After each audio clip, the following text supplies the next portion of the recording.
മുൻ കണ്ണൂർ ജില്ലാ panchayat president P ദിവ്യക്കെതിരായ അനധികൃത സ്വത്ത് സമ്പാദന ആരോപണത്തിൽ വിജിലൻസ് ഹൈക്കോടതിയിൽ മറുപടി നൽകി.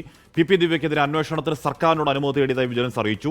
യൂത്ത് കോൺഗ്രസ് സംസ്ഥാന വൈസ് പ്രസിഡന്റ് മുഹമ്മദ് ഷമ്മാസ് ആണ് പരാതി നൽകിയത്. വിഷ്ണു സുരേഷ് ആ വാർത്തയുടെ വിവരങ്ങൾ വച്ചിരുന്നു. വിഷ്ണു, അത് നിർണായകമായൊരു നീക്കമാണ്. കാരണം ഈ പറയുന്ന വിജിലൻസിൽ കിട്ടിയ പരാതിയിൽ 4 മാസം കഴിഞ്ഞും പരാതിക്കാരന്റെ മൊഴി പോലും എടുത്തില്ല തുടങ്ങിയ കാര്യങ്ങൾ ഷമ്മാസ് കോടതിയിൽ ചൂണ്ടിക്കാണിക്കുകയായിരുന്നു. അതിന് വിജിലൻസിന് മറുപടി നൽകാതിരിക്കാനാവില്ല. വിജിലൻസ് നൽകുന്ന മറുപടി എന്താണ്?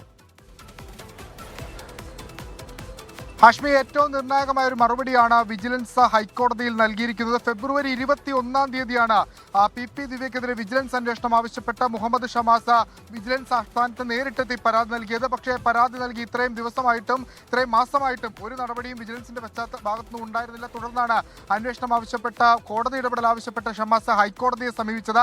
ഹൈക്കോടതി കഴിഞ്ഞ ദിവസം വിജിലൻസിനോട് മറുപടി തേടിയിരുന്നു. ഇപ്പോൾ വിജിലൻസ് വ്യക്തമാക്കിയത് 7/8/2025 പി ദിവ്യക്കെതിരെ അന്വേഷണം നടത്തണമെന്ന് ആവശ്യപ്പെട്ട അല്ലെങ്കിൽ അനുമതി തേടിക്കൊണ്ട് സർക്കാരിന് അപേക്ഷ നൽകി എന്നുള്ളതാണ് വിജിലൻസിന് ലഭ്യമാകുന്ന വിവരം. ഒരു പബ്ലിക് സർവന്റ് ആയിരുന്ന പശ്ചാത്തലത്തിൽ 17A പ്രകാരമുള്ള അനുമതി സർക്കാരിൽ നിന്ന് തേടേണ്ടതുണ്ട്. ആ പശ്ചാത്തലത്തിൽ അത്തരത്തിലൊരു അനുമതി തേടിയിട്ടുണ്ട് എന്നാണ് നമുക്ക് ലഭ്യമാകുന്ന വിവരം. ഏറ്റവും പ്രധാനപ്പെട്ട കാര്യം, പി ദിവ്യ കണ്ണൂർ ജില്ലാ പഞ്ചായത്ത് പ്രസിഡന്റായിരിക്കുന്ന ഘട്ടത്തിൽ carton India alliance private limited എന്ന ഒരു ബിനാമി സ്ഥാപനം വഴി അല്ലെങ്കിൽ ആ സ്ഥാപനത്തിന് വേണ്ടി അനധികൃതമായി അവർക്ക് പണം അനുവദിക്കുന്ന സാഹചര്യമുണ്ടായി. ഏകദേശം 12 കോടിയിലധികം രൂപ ഇതുമായി ബന്ധപ്പെട്ടുള്ള തട്ടിപ്പ് നടത്താൻ അല്ലെങ്കിൽ അത്തരത്തിലുള്ള അനധികൃത സ്വത്ത് സമ്പാദനം ആ കമ്പനി ബിനാമി കമ്പനി വഴി സമ്പാദിച്ചു എന്ന് തുടങ്ങിയ പരാതികളൊക്കെയാണ് മുഹമ്മദ് ഷമാസ് വിജിലൻസിന് നൽകിയത്. ആ പരാതിയിൽ അന്വേഷണം നടത്താൻ വിജിലൻസ് തയ്യാറെടുക്കുന്നു. അതിന് ഈ ആവശ്യം സർക്കാരിന്റെ അനുമതിയാണ്. സർക്കാർ അനുമതി തേടിയിട്ടുണ്ടെന്ന് വിജിലൻസ് ഹൈക്കോടതിയെ അറിയിച്ചിരിക്കുന്നു. ഇനി സർക്കാർ ഈ നിലപാടിൽ ഏതെങ്കിലും തരത്തിലുള്ള വിഭിന്നമായൊരു നിലപാട് സ്വീകരിക്കുകയാണെങ്കിലായിരിക്കും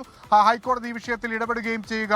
ഹാഷ്മി, അല്ല വിഷ്ണു, കണ്ണൂർ ജില്ലാ പഞ്ചായത്ത് പ്രസിഡന്റ് ആയിരിക്കെ ജില്ലാ പഞ്ചായത്ത് കോടിക്കണക്കിന് രൂപ ഈ പറയുന്ന ബനാമി കമ്പനിക്ക് നൽകിയെന്നൊക്കെയാണല്ലോ ഷമ്മാസിന്റെ പരാതി. അപ്പോൾ ഷമ്മാസ് അതിനുള്ള ഏതെങ്കിലും തരത്തിലുള്ള പരാതിക്ക് ആധാരമായ കാര്യങ്ങൾ കോടതിയിൽ ഹാജരാക്കുകയുണ്ടായോ? അതോ എന്തുകൊണ്ട് വിജിലൻസ് എനിക്ക് മറുപടി നൽകുന്നില്ല എന്ന ചോദ്യം മാത്രം, അല്ലെങ്കിൽ എന്തുകൊണ്ട് വിജിലൻസ് ആ പരാതി മരവിപ്പിക്കുന്നു, അന്വേഷണം മരവിപ്പിക്കുന്നു, എന്തുകൊണ്ട് അതിൽ മറുപടിയില്ല വിവരാവകാശത്തിന് പോലും എന്ന ചോദ്യം മാത്രമേ ഷമ്മാസ് കോടതിയിൽ ചോദിച്ചുള്ളൂ?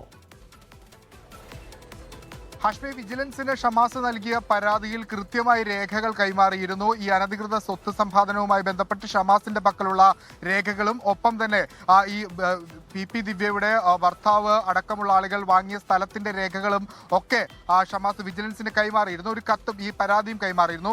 ഇതേ സമാനമായ സാഹചര്യം, അതായത് ഇതേ രേഖകളും ഈ കത്തുമാണ് വിജിലൻസ് ഷമാസ് ഹൈക്കോടതിയിൽ സമർപ്പിച്ച തന്റെ ഹർജിക്കൊപ്പം അതിൽ ആവശ്യപ്പെട്ടിരുന്നത്.